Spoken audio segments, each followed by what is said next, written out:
পরকীয়া, যার এপিঠ ওপিঠ দুই পিঠেই অশান্তি।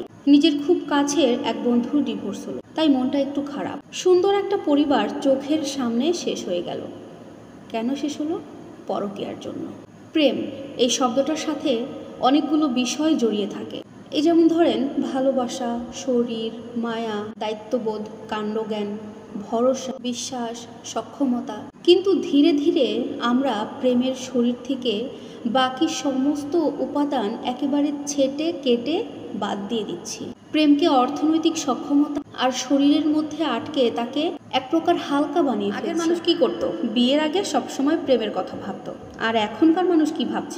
নারী বলেন পুরুষ বলেন, যে যেখানে প্রেমের আলামত পাচ্ছে সেখানে একেবারে ঝাঁপ দিয়ে পড়ছে। আমি কিন্তু সবার কথা বলছি না, ভালোরা তো ভালোই, যারা ভালো নয় আমি তাদের কথা বলছি। পরিবার এবং সন্তানদের প্রতি দায় দায়িত্ব পালন করার পাশাপাশি আপনি ছোটোখাটো একটা প্রেম করছেন। হতে পারে সে আপনার সহকর্মী, কিংবা হতে পারে ফেসবুকে পরিচিত ফ্রেন্ড, আবার হতে পারে আপনার প্রাক্তন কোনো বন্ধু।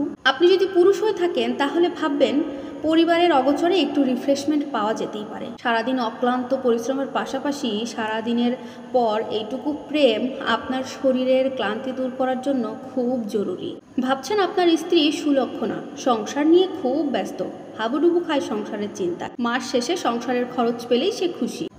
এটা ভেবে ভুল ভাবছেন না তো? যতটুকু প্রেম, ভালোবাসা, মনোযোগ আপনি অন্য কাউকে দিচ্ছেন সেটার সবটুকুরই ঘাটতি জমছে আপনার ঘরের স্ত্রীর প্রতি।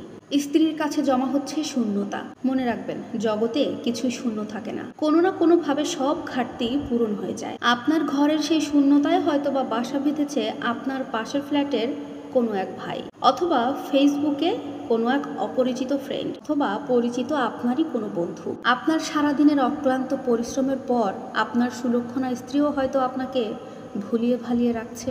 সুতরাং আপনি নারী হন কিংবা পুরুষ, নিজেকে অতটাও চালাক ভাবতে যাবেন না। এই যে চরম ক্ষতি, এই ক্ষতির মাসুল কারা দেবে জানেন?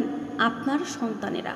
দয়া করে নিজের পরিবারের প্রতি যত্নশীল হয়ে উঠুন। স্বামী স্ত্রীর প্রতি আর স্ত্রী স্বামীর প্রতি একটু বেশি করে মনোযোগী হয়ে উঠুন। মন থেকে ওই দূষিত প্রেমগুলো একেবারে বের করে ফেলে দিন। আপনাদের বিবাহিত জীবন, দাম্পত্য জীবনকে প্রেমময় করে তুলুন। আপনি নিজের ঘরে বসে যদি নিজেই চুরি করেন, দিন শেষে লুজার তো আপনিই হবেন। নিজের মানসিক স্বাস্থ্য নিজেই ভালো রাখার চেষ্টা করুন।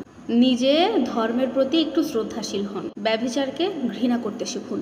পরিবার পরিজনদের নিয়ে আনন্দ করেন বেশি বেশি। দাম্পত্য জীবনকে সুখের করে তুলুন। একালেও আপনি শান্তি পাবেন, পরকালে গিয়েও শান্তি পাবেন। বিশ্বাস করুন, পরিবার ভেঙে এখন পর্যন্ত কাউকে শান্তি পেতে দেখা যায়নি।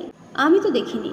স্ত্রীর সাথে স্বামী বেইমানি করে কিংবা স্বামীর সাথে স্ত্রী বেইমানি করে আজ পর্যন্ত কেউ সুখের দেখা পায়নি। কেউ কোনোদিন জিততেও পারেনি বেইমানি করে। দিন শেষে যার যার কপালে বেইমানি জুটেছে, একাকিত্বই হয়েছে তাদের সঙ্গী। সবশেষে একটা কথাই বলবো, গড়তে অনেক সময় লাগে, কিন্তু ভাঙতে খুব একটা সময় লাগে না। ভালো থাকুক সকল বৈধ সম্পর্ক, ভালো থাকুক সবাই।